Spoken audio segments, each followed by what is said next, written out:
और वहां पहुंच के एमा फिर से फोन के नेटवर्क को देखती है, पर वहां भी कोई नेटवर्क नहीं मिलता। फिर डीन को उस बोट पे एक फ्लेयर गन मिलती है, तो वह उसे ले लेता है और फिर दोनों आगे बढ़ने लगते हैं, इस उम्मीद में कि आगे जाने पर उन्हें कोई मदद मिल जाएगा। दूसरी तरफ होटल में पिछली रात की पार्टी की वजह से मिस्टर क्रिश्चियनसन ट्रिप को कैंसिल कर देते हैं। तभी लिजी मिस कोलियर से कहती हैं कि एमा होटल वापस नहीं आई है और उसे लगा कि शायद एमा कल रात किसी और के साथ थी, इसलिए उसने किसी को नहीं बताया।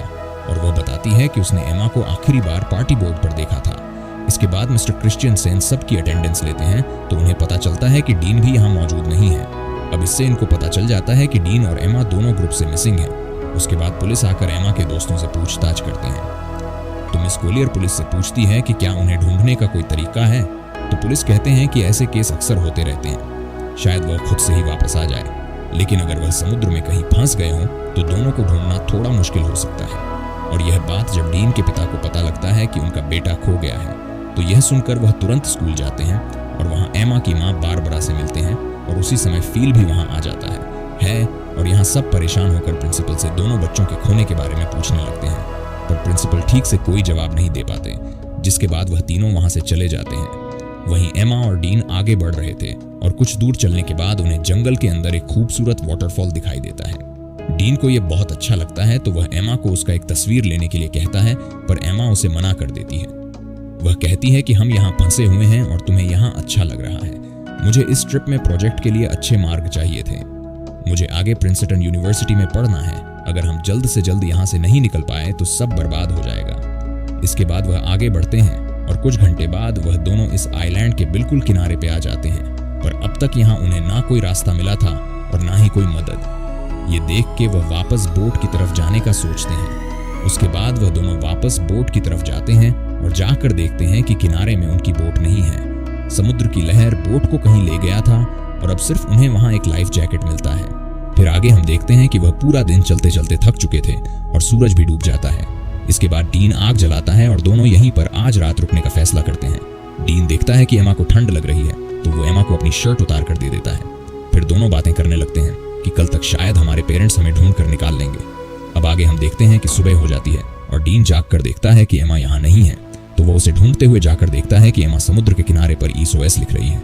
तो वो पूछता है कि तुम क्या कर रही हो, तो वो कहती है जान बचाने की कोशिश कर रही हूँ और हमें पीने के लिए पानी ढूंढना होगा। उसके बाद डीन स्विमिंग करने चला जाता है और एमा उसे देखने लगती है। दूसरी तरफ होटल में मिस्टर क्रिश्चियनसन एमा और डीन के बारे में उनके पेरेंट्स को बताते हैं कि पुलिस उन्हें ढूंढ रहे हैं और पुलिस को एक छोटी बोट मिली है जिस पर शायद वह दोनों थे। फिर जैक कहते हैं कि अगर पुलिस कुछ कर नहीं पा रही है तो हम किसी प्राइवेट रेस्क्यू टीम को काम पर लगा सकते हैं, पर मिस्टर क्रिश्चियनसन कहते हैं कि पुलिस अपना काम अच्छे से कर रही है और वह जल्द से जल्द बच्चों को ढूंढ निकाल लेंगे। वहीं हम देखते हैं कि एमा पीने के लिए पानी ले रही है।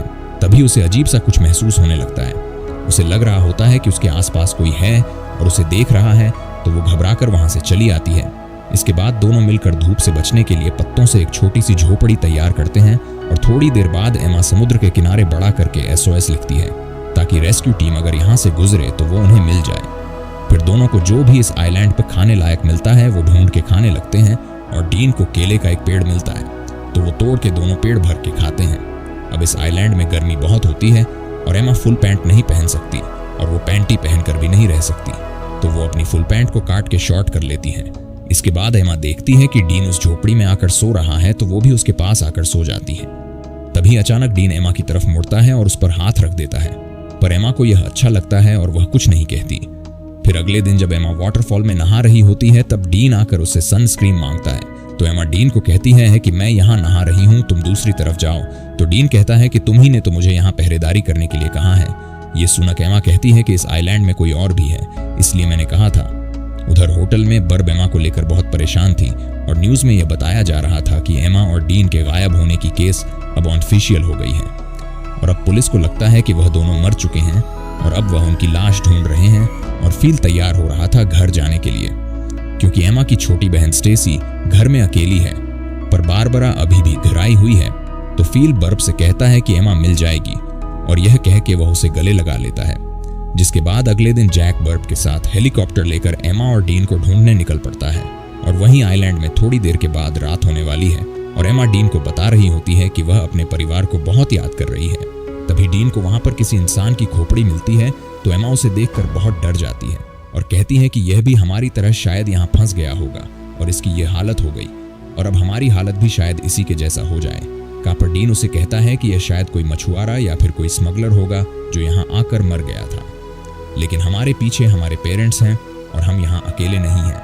और उसे विश्वास दिलाता है कि अगर हम एक दूसरे के साथ ऐसे ही देते रहेंगे तो हम यहाँ कभी नहीं मरेंगे और एक दिन हम जरूर घर वापस जाएंगे। और ये कहने के बाद वह एमा को किस करने लगता है। एमा पहली बार किसी को किस कर रही थी और उसे अच्छा भी लग रहा था, और अब रात भी हो गई थी। फिर क्या होना था? डीन सारी हदें तोड़ देता है और आइलैंड में एक तूफान आता है, और इस तूफान को एमा पहली बार एंजॉय करके बहुत खुश थी। फिर सुबह होने के बाद एमा जाग कर देखती है कि डीन यहाँ नहीं है, तो डीन को पुकारने लगती है, पर वह उसे नहीं मिल रहा था। और थोड़ी दूर आगे जाकर वह देखती है कि डीन एक गड्ढा खोद रहा है, तो एमा को समझ नहीं आ रहा था कि डीन यह क्यों कर रहा है। तभी अचानक एमा गिर जाती है और उसे घुटने पर चोट लग जाती है, जिसके बाद डीन तुरंत उसकी चोट को ठीक करने लगता है और उसे कहता है कि तुम्हें कुछ नहीं होगा। फिर वो दोनों वाटरफॉल में नहाने लगते हैं, और यहाँ डीन एमा को बताता है कि उसकी माँ एक कार एक्सीडेंट में मर गई थी, और एमा उसकी बातों को अच्छे से सुनने लगती है। फिर थोड़ी देर बाद वहाँ बारिश होने लगती है और डीन उसमें मस्ती करने लगता है, और एमा उसे देखकर खुश हो रही होती है। जिसके बाद दोनों बारिश में डांस करने लगते हैं, और डीन एमा की बालों में एक फूल लगा देता है। अब एमा डीन से कहती है कि मुझे फिर से तूफान के मजे लेने हैं। फिर डीन एक बार फिर से तूफान लाने की तैयारी शुरू कर देता है। वहीं अब न्यूज में बताया जाता है कि एमा और डीन के लापता होने की 1 महीना गुजर चुका है, और पुलिस को लगता है वह अब जिंदा नहीं रहे, इसलिए पुलिस ने उन्हें ऑफिशियल ढूंढना बंद कर दिया है। पर एमा के दोस्त को अभी भी लग रहा है कि एमा और डीन अभी भी जिंदा है, और बर्ब को भी वैसा ही लगता है, और वह जैक के साथ हेलीकॉप्टर लेक अपनी बेटी एमा को ढूंढने फिर से चली जाती है। और उन दोनों को अच्छे से ढूंढने के लिए सबको पर्ची बांट रहे होते हैं जिन पर एमा और डीन के बारे में जानकारी दी हुई थी। ये सब कुछ करने के बाद जैक बर्ब से कहता है कि उन्होंने सब करके देख लिया, पर फिर भी एमा और डीन नहीं मिल रहे हैं। अब शायद घर वापस लौट जाना चाहिए। ये सुनकर बारबरा उदास हो जाती है और घर चली जाती है। दूसरी तरफ डीन एमा को हरी रोशनी के बारे में बता रहा होता है, जिसके बारे में उसकी माँ ने उसे बताया था, और वह बताता है कि वह रोशनी सूरज के डूबते समय दिखती है। पर डीन ने उस रोशनी को आज तक कभी नहीं देखा है। अब यहाँ उन्हें कुछ और हफ्ते बीत जाते हैं, और दोनों आइलैंड के खूबसूरत एनवायरनमेंट के मजे लेने लगते हैं। वो समुद्र में नहाते हैं और बहुत मजे करते हैं, और ऐसे ही वो एक दूसरे के बहुत करीब आ जाते हैं। और जब भी उनका मन करता है तो वह तूफान और भूकंप के मजे लेते रहते थे। अब यह सब कुछ होने के बाद एमा डीन से पूछती है कि तुमने पहली बार कैसे किया था और वह कौन थी। तो डीन बताता है कि जब मैं स्कूल में था तब मेरा एक दोस्त थी जो मुझसे उम्र में बड़ी थी।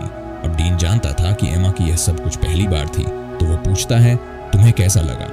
तो वह बताती है कि अच्छा था, लेकिन तूफान की वजह से गलत जगहों पर रेत चली गई।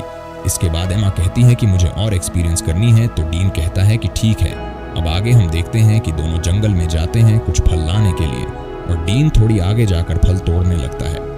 तभी अचानक उन्हें एक प्लेन की आवाज सुनाई देती है, तो दोनों खुली जगह की तरफ भागने लगते हैं, और डीन जल्दी से आकर उस प्लेन को सिग्नल देने के लिए एमा की बैग में फ्लेयर गन ढूंढने लगता है, पर उसे वो नहीं मिलती।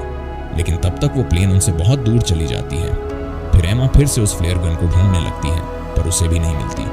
तो एमा को लगता है कि उस आइलैंड पर कोई और भी है जो उनकी चीजें चुरा रहा है। फिर आगे हम देखते हैं कि कुछ दिन और बीत गए हैं, पर उनके ऊपर से अब तक सिर्फ एक ही प्लेन गुजरा है, और कोई भी उन्हें बचाने नहीं आया है। दोनों झोपड़ी में बैठ के बात करने लगते हैं कि उन्हें अब घर वापस जाने की उम्मीद छोड़ देनी चाहिए, और यहाँ जंगल में पूरी तरह एक दूसरे के साथ बिताने का फैसला कर लेना चाहिए। तभी अचानक डीन को किसी जानवर की आवाज आती है, तो डीन जंगल में जाता है उस जानवर को ढूंढने के लिए। तो एमा को डीन की चिंता होने लगती है, तो वह भी उसके पीछे चली जाती है। और वहीं डीन जैसे ही थोड़ा आगे जाकर देखता है तो वहां एक ब्लैक पैंथर होता है, जिसे देखते ही वह भागने लगता है, और भागते भागते काफी दूर जाने के बाद वह अचानक जमीन पर गिर जाता है। और एमा भागती हुई जब डीन के पास पहुंचती है तो वह देखती है कि डीन के पास खून से लथपथ एक चाकू है, और उसने एक ब्लैक पैंथर को मार दिया है। फिर आगे हम देखते हैं कि एमा और डीन के सभी दोस्त और पेरेंट्स उनके बिना ही अपनी जिंदगी की शुरुआत कर लेते हैं, और यहाँ एमा और डीन ने भी आइलैंड पर जीना सीख लिया है, और इधर ही अपनी जिंदगी गुजारने का फैसला कर लिया है, क्योंकि उन्हें जो उम्मीद थी कि उन्हें कोई बचाने आएगा वह भी अब खत्म हो चुकी थी। उन्होंने शिकार करना भी सीख लिया है, और यहाँ पर झोपड़ी बनाकर रहते हैं, और सभी उम्मीदें छोड़कर खुशी से एक दूसरे के साथ देते हुए दिन गुजारने लगते हैं। फिर एक दिन एमा उल्टियां करने लगती है, तो डीन यह देखकर उसे पूछता है कि क्या तुम प्रेग्नेंट हो। तो एमा कहती है कि नहीं, उल्टियां बस ऐसे ही हो गई हैं। इसके बाद एमा अच्छा महसूस करने के लिए डीन के साथ लेट जाती है, पर जब वह दोनों बात कर रहे होते हैं तभी एमा की खोई हुई चीजें ऊपर से गिरने लगती हैं, और जब वह दोनों ऊपर देखते हैं तो वहां पेड़ पर एक बंदर होता है जो उनके सामान फेंक रहा होता है, और वह देखते हैं कि बंदर के हाथ में वो फ्लेयर गन भी है जो डीन को उस दिन नहीं मिला था। तो उस बंदर को एमा एक केला दिखाती है तो वो गन नीचे फेंक देता है, जिसके बाद उन्हें ऊपर से एक हेलीकॉप्टर की आवाज आती है। तो वह भागते हुए खुली जगह पर आते हैं और एमा गन लोड करके फायर करती है। तो वह हेलीकॉप्टर वाले उन्हें देख लेते हैं, जिसके बाद वहां से उन्हें रेस्क्यू कर लिया जाता है। और अब फाइनली दोनों 3 महीने के बाद वापस आ जाते हैं और एयरपोर्ट पे एमा और डीन के दोस्त और पेरेंट्स उनसे मिलकर बहुत खुश हो जाते हैं, जिसके बाद दोनों के पेरेंट्स उन्हें अपने अपने घर लेकर चले जाते हैं। अब घर आने के बाद डीन उसी रात को एमा से मिलने जाता है और वह बात करते हैं कि घर वापस आकर कितना अजीब लग रहा है, और यहाँ डीन एमा को किस करने वाला होता है, पर एमा नहीं करती और कहती है कि हर 10 मिनट में उसके पेरेंट्स उससे मिलने आ रहे हैं, अब शायद तुम्हें यहाँ से चले जाना चाहिए। और कहती है कि हमारे आने की खुशी में मेरे पेरेंट्स ने एक पार्टी रखी है तो तुम्हें भी आना है। फिर अगले दिन पार्टी पे सब जमा होते हैं और एमा के पेरेंट्स सबको कुछ कहने लगते हैं उनके बच्चों के वापस आने पे। इसके बाद स्टेसी डीन से पूछती है कि तुम सबके साथ क्यों नहीं हो, तो डीन कहता है कि मुझे सबसे घुलना मिलना अच्छा नहीं लगता। इसके बाद डीन एमा को उसके साथ आने के लिए इशारा करता है, पर एमा नहीं आती और उसे अनदेखा कर देती है, और यह देखकर डीन पार्टी से चला जाता है। इसके बाद सभी चीजें पहले की तरह हो जाती हैं और एमा आइलैंड से वापस आने पर वो बहुत फेमस हो जाती है, पर डीन अभी भी अकेला ही रहता है। और जब भी एमा और डीन एक दूसरे के पास से गुजरते हैं तो वह बस एक दूसरे की तरफ ही देखते हैं। फिर कुछ दिन बाद एमा डीन को कॉल करती है, पर डीन कॉल नहीं उठाता। उसके बाद हम देखते हैं कि एमा के रूम में स्टेसी जाती है और उसे कहती है कि तुम्हारे लापता हो जाने के बाद हमने तुम्हें बहुत मिस किया और मॉम डैड भी बहुत परेशान थे।